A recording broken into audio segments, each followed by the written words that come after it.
This is John Kohler with OKRaw.com. Today I have a very special treat for you. I'm here on location in Los Angeles, California to visit Leaf Organics. Now Leaf Organics is a vegan fusion restaurant, so they serve vegan and raw stuff, so both cooked and raw, but all vegan all the time. So I'm so excited to be here. We're going to give you a restaurant review today, and one of the things I would like to encourage my viewers is to always eat the highest quality food as possible. When you do eat at a restaurant, you are basically putting your health into the chef's hands, and you're hoping that the chef is making healthy stuff that doesn't make you feel sick. And always the best way to tell if a restaurant is good or not is how you feel the next day, not how it tastes right after the meal. So I want to encourage you, whenever possible, to grow your own food and make and prepare all your meals fresh at home.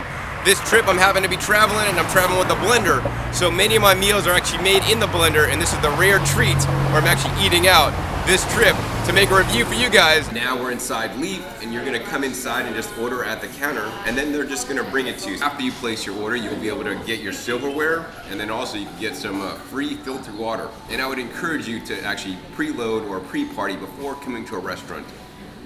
So get hydrated with water, or you eat some fresh vegetables such as cucumbers and maybe celery and lettuce to dilute all the heavy stuff that may be coming in the dinner. So the first thing that came is the gazpacho. So this is the raw gazpacho soup, and looks pretty good, nice and decorated well. They got us some nice bowl to put it in, and we're gonna go ahead and try it.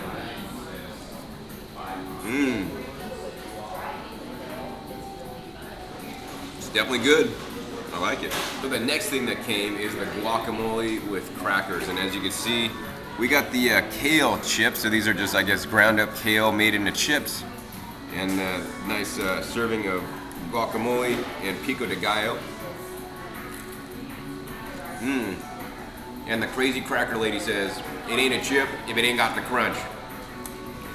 And these got the crunch. I like this, it's pretty good. You have the alternative of getting corn chips instead of the kale chips, but kale chips taste good to me. Next we have the rachos, and the rachos are basically raw nachos. So they're made with dehydrated corn chips. Looks like they got some kind of nut-based cheese, some ground up nuts with nutritional yeast, and also some sauerkraut. So I used to love nachos when I ate a conventional diet, but the nacho cheese is probably like the worst. I equate nacho cheese to plastic, but this is real food. Let's go ahead and get a nachos and dig right in.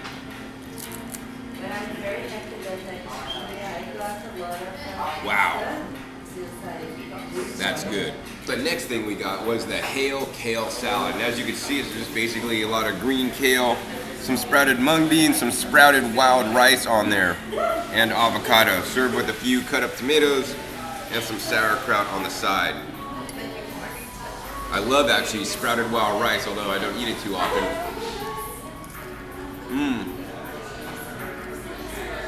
The kale's coated nicely with dressing. Actually pretty good for a kale salad. The next thing is the Autumn Harvest Burger. So as you can see here, we got a little side salad with some sprouts on it and some sauerkraut, and then here's the actual burger. So it looks like we got some bread, some dehydrated bread, a nice burger patty, and the burger patty is actually made out of yam and sage, so that's definitely really interesting. A nice big piece of tomato and some special sauce. Comes in a little wrapper, that's to keep it together. And actually that's a smart idea that a lot of raw food restaurants don't do, because most of the time burgers will just fall apart on you. Let's go ahead and move some of this paper down and try this burger.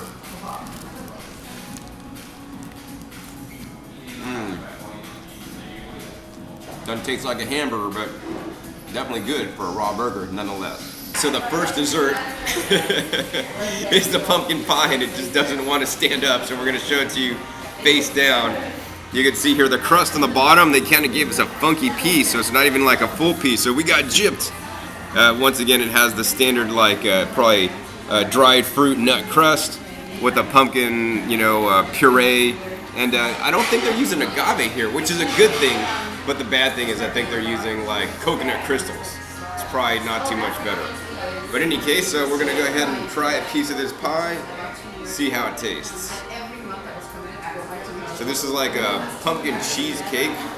Normally the cheesecakes actually have either usually like a coconut or a nut for the fat. So it really makes them actually quite dense and packed full of calories. Tastes good. Could be a little bit sweeter though. So it's nice and creamy, but the flavor just not quite there. You could definitely taste the pumpkin, and I think it's overspiced and not quite sweet enough. Next, we have the cinnamon apple spice pie, and actually I have high expectations for this pie. Check it out. Looks really beautiful. You got a lot of real apples in there, and you know, a whole bunch of cream, and once again, your date nut or dried fruited nut crust. This one hopefully tastes better than that pumpkin pie I just had, so let's see here. I would like to have a new relationship too. So I got a nice bite of pie, and actually, even though they are using real apples, it's not really appley. It's like more creamy. Like this whole part of the pie I ate was just creamy, and then the toppings more cream, and the bottom was like more nuts. So to me, this apple pie was just way too dense, too many nuts, and too much like cream, once again, which is fat. So these pies are really rich in fat from the nuts and possibly the oil they're also using in the cream. And these will drastically increase your fat percentage of calories. So if you're doing an 80-10-10 diet, don't get the pie. I'll repeat that, don't get the pie high in fat. And actually, I don't personally think they taste that good either, so you might want to save it. So the last thing we got for dessert were these guys, Leaf Organics cookies. So they have a nice cookie display with like, that were out of actually chocolate chip and oatmeal raisin. So we got the chocolate chip, a 3-pack. They're $4.99. And here they are right here. Chocolate chip sprouted oat cookie. Now this is a raw cookie, and you can see a few of the chips in there. And I wonder if they're actually just chunks of cacao or actually real chocolate chips that technically aren't raw. So I'm gonna go ahead and break that off. Smell it. Doesn't smell too good to me. It tastes chocolate all right, but you know, I just don't like the oats. I mean, they're pretty much solid. They should have been ground up or something. And actually, most oats that you buy, unless they're special sproutable oats, have been steam sterilized. So this might not even be raw. Overall, it did have a nice chocolatey flavor. And I do need to stay up late tonight to drive pretty far, so this actually might be a good thing.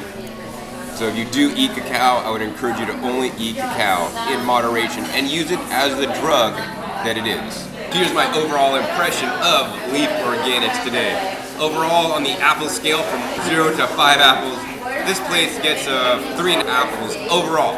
Overall, the food definitely tasted good. I like that actually it was quite affordable for a raw food restaurant.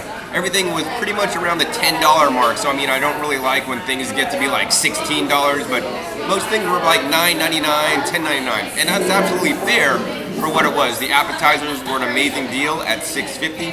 I definitely like the nachos better than the guacamole. The nachos did have a nice pile of guacamole in the middle, plus a lot of other stuff, but I would like it better with the kale chips instead of the corn chips. Overall, on the freshness scale from 0 to 5 apples, I'd give Leaf a 3. I saw no like wilted leaves or lettuce or anything. It was all actually fairly fresh, although, you know, I could taste the vitality in the foods because I grow my own front yard garden.